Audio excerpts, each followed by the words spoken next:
Avez-vous déjà entendu parler d'un endroit où l'on peut boire du vin bon marché, manger du pastel de nata au coin de la rue, travailler au bord de la mer, rencontrer de belles femmes et payer un tiers du loyer londonien?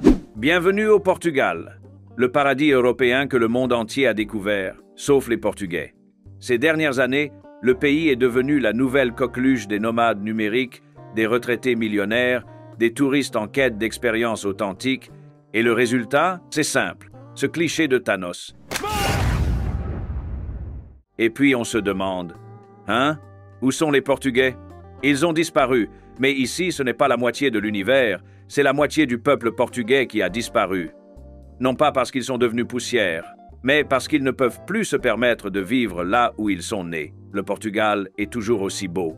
Mais le peuple originel a été effacé de la photo. Et c'est ce que vous allez découvrir maintenant. Chapitre 1. Le Portugal est devenu un paradis. Mais pour qui? Vous connaissez ce pays dont tout le monde a commencé à parler dans ses stories après la pandémie? Ses plages, son vin, ses belles tuiles, ses rues pavées, ses habitants accueillants? Eh bien, c'est ça le Portugal. Mais attendez, l'histoire n'est pas aussi belle qu'elle le paraît. Ces dernières années, le Portugal est devenu l'une des destinations les plus prisées au monde, et pas seulement pour le tourisme. Les gens bougent, et il ne s'agit pas de n'importe qui, mais d'une nouvelle génération de professionnels, les nomades numériques. Ces personnes qui travaillent où elles veulent n'ont besoin que d'un ordinateur portable et d'une bonne connexion Wi-Fi. Et le Portugal offre tout cela dans un cadre agréable, Internet rapide, climat agréable, sécurité, café et pastel de nata au coin de la rue et surtout, un coût de la vie bien inférieur à celui de Londres, Paris ou New York. Puis est arrivé le visa nomade, créé en 2022. Le message était clair. Venez, riches étrangers. Ici, vous pouvez vivre comme des rois, manger de la morue et payer en euros forts. Et ce n'est pas exagéré. À Lisbonne, le coût de la vie est 44% inférieur à celui de Londres et 58% inférieur à celui de New York. En d'autres termes, ceux qui gagnent en dollars ou en euros à l'étranger et viennent dépenser ici se sentent au paradis. Il existe même un nom pour cela, le géo-arbitrage. C'est quand on gagne beaucoup dans un pays cher, mais qu'on dépense peu dans un pays bon marché. C'est de la magie financière. Vous voulez voir? Prenez 6 $ aux États-Unis et vous achetez un Big Mac. Mais échangez-les contre des devises sud-africaines et... tada! Vous achetez 2 Big Mac. Oui, 2. Imaginez maintenant que cela se produise à l'échelle mondiale. Des milliers de personnes utilisent cette astuce pratique chaque mois pour vivre mieux tout en dépensant moins. Le Portugal est donc devenu une sorte de tout compris en Europe pour ces personnes. Soleil, mer, bonne cuisine et un loyer abordable, du moins au début. Mais si l'histoire commençait et finissait ainsi, tout irait bien, non? Mais la question à laquelle personne ne répond est « Le Portugal est devenu un paradis, mais pour qui ?» Car tandis qu'une partie du monde découvrait le pays comme le refuge idéal, une autre partie, les Portugais eux-mêmes, commençait à être mise à l'écart du jeu. Chapitre 2. Ce qui semblait être une solution est devenu un problème. Sur le papier, tout semblait aller pour le mieux. Le Portugal a commencé à grimper dans le classement des pays où il fait bon vivre. Les startups ont commencé à s'installer. Les cafés étaient pleins. Les espaces de coworking étaient omniprésents. Lisbonne est devenue la Californie de l'Europe, avec en toile de fond les pâtisseries à la morue et le passage des tramways électriques. Et le gouvernement? Heureux. De plus en plus de gens consommaient, louaient, investissaient, tout ce dont une économie rêve. Mais l'effet secondaire est arrivé. Lisbonne, Porto et même des villes plus petites ont commencé à connaître un phénomène silencieux qui s'est progressivement transformé en bombe, l'explosion des prix. Pour vous donner une idée, en 10 ans, le prix d'une maison à Lisbonne a augmenté de 210%. C'est exact. Un appartement qui coûtait autrefois 100 000 € peut désormais facilement atteindre 350 000. Et le loyer? Il a augmenté de plus de 20% rien qu'en 2022. Et le problème n'est même pas le prix en lui-même. C'est plutôt de savoir qui peut se le permettre. Parce que lorsqu'un nomade numérique gagne 5 000, 6 000, 10 000 € par mois en dollars ou en livres, et qu'il est en concurrence pour le même appartement qu'un Portugais qui gagne 900 € du SMIC, devinez qui gagne? Spoilé, ce ne sont pas les Portugais. Ce qui était censé être une opportunité s'est transformé en exclusion. Les centres historiques sont occupés par des touristes temporaires et des étrangers permanents, tandis que les locaux sont chassés. Lisbonne est magnifique aujourd'hui, mais elle est aussi presque inaccessible pour ceux qui y sont nés. Ce qui était autrefois un quartier familial est aujourd'hui un Airbnb avec un mot de passe sur le portail et un manuel d'accueil en anglais. Et ce n'est pas tout. Le tourisme est en plein essor? Génial! Mais cela entraîne aussi une hausse du prix de la nourriture, des transports et du coût de la vie. Lisbonne est devenue une vitrine. Mais une vitrine n'est pas faite pour être habitée. Elle est faite pour être regardée et non pour être touchée. Et le pire, c'est que ça ne se produit pas seulement au Portugal. C'est le même effet qu'à Hawaï. Un endroit magnifique, une nature incroyable, jusqu'à ce que les gens commencent à arriver, que les prix explosent et que les Hawaïens eux-mêmes soient obligés de quitter leur île natale. Oui, le paradis est devenu un piège. Et la question se pose, le Portugal se vend-il? Et si oui, qui achète? Chapitre 3. Salaire portugais. L'éléphant dans la pièce. D'accord, les loyers montent en flèche. Lisbonne est plus cher qu'un quartier chic de Paris. Mais ensuite, on se dit, d'accord, si c'est cher, c'est sûrement parce que les gens gagnent bien leur vie, non? C'est ça le problème. Le salaire minimum au Portugal est inférieur à 900 €. Moins de 1000 € pour vivre dans l'un des endroits les plus chers d'Europe occidentale. Envie d'une surprise? En Espagne, juste à côté, le salaire minimum dépasse déjà les 1000 €. En France, eh bien, il dépasse les 1700 €. Et attention, on ne parle pas de comparaison avec la Suisse ou l'Allemagne, d'accord? On parle de leurs voisins directs. Écoutez, un ingénieur fraîchement diplômé gagne environ 1300 € par mois. Un directeur de magasin ne gagne souvent pas plus de 900 €. Et c'est là qu'ils peuvent trouver un emploi, vous savez? Parce qu'il y a beaucoup de Portugais diplômés qui travaillent en freelance avec des contrats temporaires ou même qui émigrent, parce que ça ne marche pas. Ça ne tient pas debout. Comment quelqu'un qui gagne 900 € peut-il payer 750 € rien que pour le loyer d'une chambre en colocation à Lisbonne? Comment vivent-ils, mangent-ils, se déplacent-ils, paient-ils leurs factures, pensent-ils à avoir des enfants, à voyager, à construire quelque chose? C'est pourquoi de plus en plus de gens retournent vivre chez leurs parents, même après 30 ans, ou déménagent à la campagne et font des heures de trajet quotidien pour trouver un emploi en ville. Et le pire, quitter la ville n'en vaut pas toujours la peine, car les coûts augmentent partout dans le pays. Même dans les villes moyennes, le prix de la nourriture, des transports, de l'énergie, tout a explosé. Et le plus fou, dans le même temps, le Portugal est devenu la coqueluche des retraités européens. Ils arrivent avec une pension de 2000 à 3000 € et vivent comme des rois.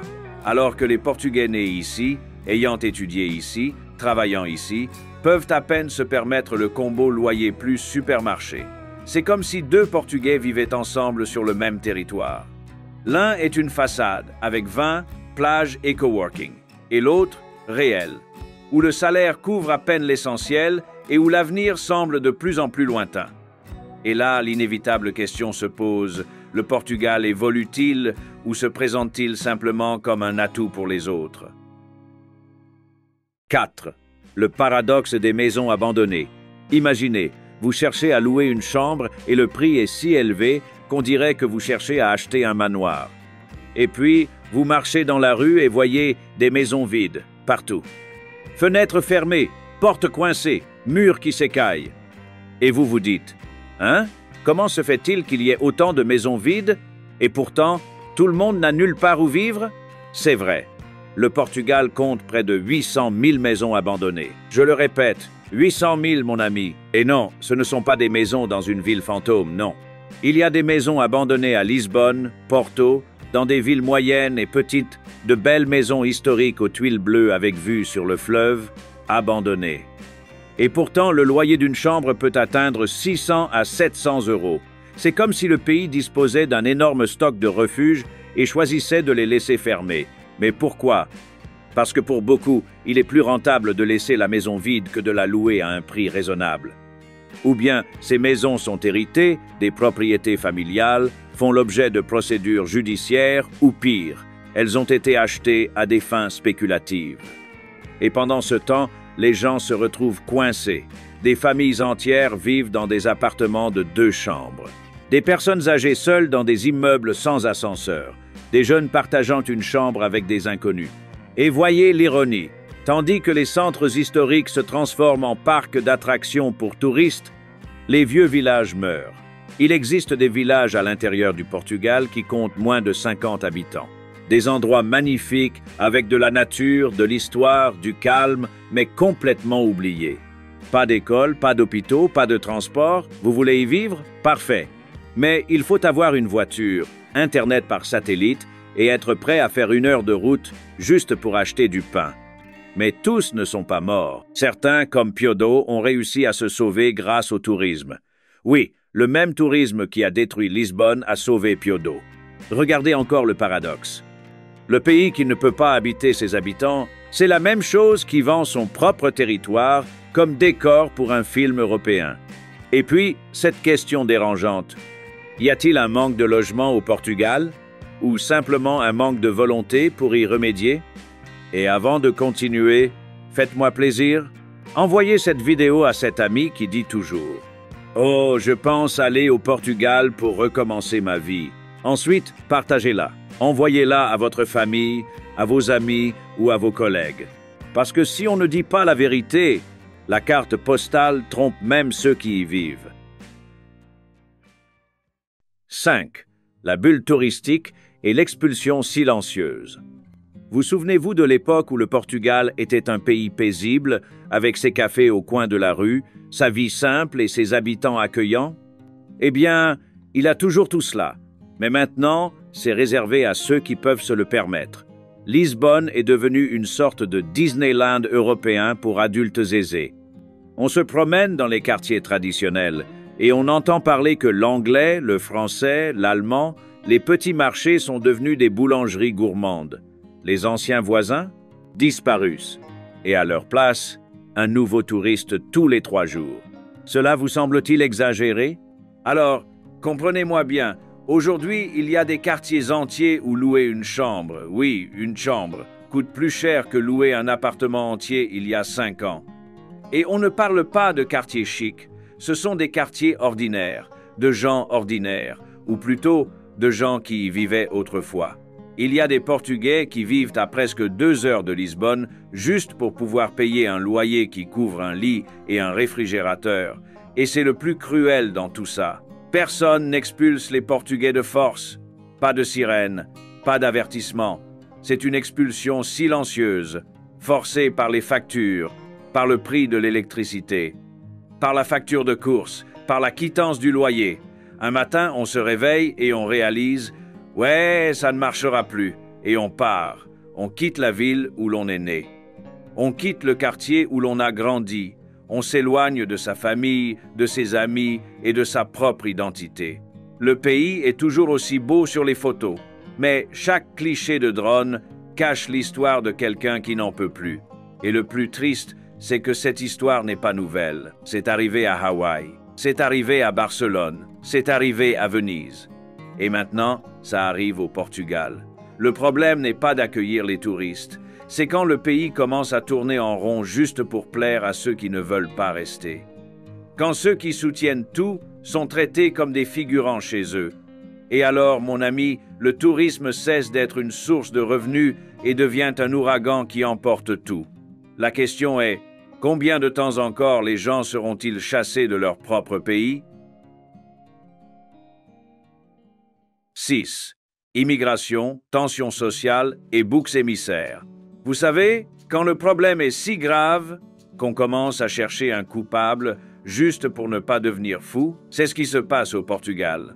Avec la flambée des loyers, la stagnation des salaires et l'exode rural, beaucoup ont commencé à regarder autour d'eux et à pointer du doigt. « Oh, c'est à cause des immigrants. Oh, c'est plein d'Indiens ici. Oh, ce sont des Brésiliens qui viennent vivre ici. Ce sont des Africains. Ce sont des étrangers qui arrivent et qui reçoivent déjà des aides. » Et puis le venin commence à se répandre sur les trottoirs.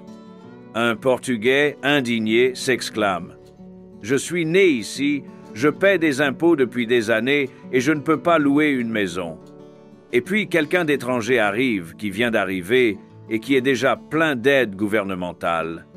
Et ce discours résonne, il prend de l'ampleur, cela semble logique. Mais est-ce juste? Car la vérité est plus inconfortable. Le problème n'est pas de savoir qui arrive. Le problème est de savoir qui était déjà au pouvoir et a choisi de ne pas s'occuper de ceux qui sont restés. Cette tension n'est pas nouvelle. C'est le même jeu déloyal qui a déjà eu lieu dans d'autres pays. Une crise est créée.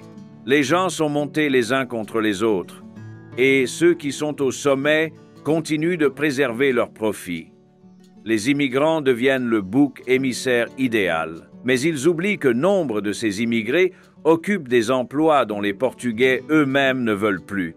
S'occuper des personnes âgées, nettoyer les rues, construire des immeubles, maintenir l'économie en silence. Pendant ce temps, des millions de Portugais partent eux aussi. Luxembourg, France, Allemagne. Plus de 2 millions de personnes sont déjà parties en quête d'une vie meilleure. Autrement dit, le Portugal exporte des gens et importe des révoltes. Et au milieu de ce chaos, la polarisation s'accroît. Portugais contre étrangers, Brésiliens contre Portugais, des gens bien qui se disputent entre eux, tandis que les véritables responsables restent inatteignables. Et c'est la plus grande tragédie silencieuse. Car pendant que les peuples se divisent, s'accusent, se détestent, ceux qui décident réellement du sort du pays continuent de décider d'en haut, loin de la réalité. Et vous vous demandez, est-ce qu'on se bat contre la mauvaise personne? Et qui est responsable de tout ça? Dites-moi. 7. Le Portugal est en pleine croissance. Mais pour qui? Vous allumez la télévision et voilà. Le Portugal est en train de devenir une puissance numérique. Le plus gros investissement étranger de la décennie. Un centre technologique de pointe en construction.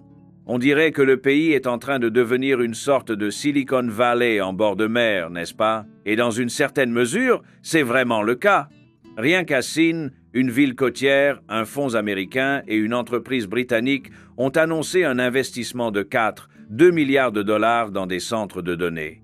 Oui, 4 milliards, mon Dieu, c'est une somme colossale. Ils généreront plus d'1 millier d'emplois qualifiés, des infrastructures modernes, des câbles sous-marins reliant l'Europe et les Amériques. Le Portugal se présente comme la nouvelle passerelle numérique entre les continents. Il a des investissements, il a la technologie, il a de l'ambition. Mais alors, on en revient à la question que personne n'aime poser. Croître pour qui? Parce que la plupart de la population est loin de travailler dans un centre de données. Ils ne parlent pas un anglais technique. Ils n'ont pas de diplôme en informatique. Ils travaillent dur à la boulangerie, conduisent Uber, s'occupent des personnes âgées ou tentent de survivre avec 900 €. Alors que le gouvernement vend l'image d'un pays futuriste, le présent continue d'être jalonné de files d'attente à l'hôpital public, d'enseignants sans augmentation depuis des années, de transports en commun défaillants et d'élèves partant à l'école le ventre vide. La promesse du futur ne paie pas le loyer aujourd'hui. Elle ne remplit pas le caddie. Et elle ne retient pas les jeunes qui rêvent de partir. Pire encore, la numérisation progresse, mais la 5G est encore à la traîne. Et certaines régions de l'intérieur du pays ne disposent même pas d'un véritable réseau cellulaire. Le Portugal peut être même en passe de devenir un pôle technologique européen, mais, pour l'instant, c'est un pôle où beaucoup de gens se contentent de regarder le progrès passer par la fenêtre.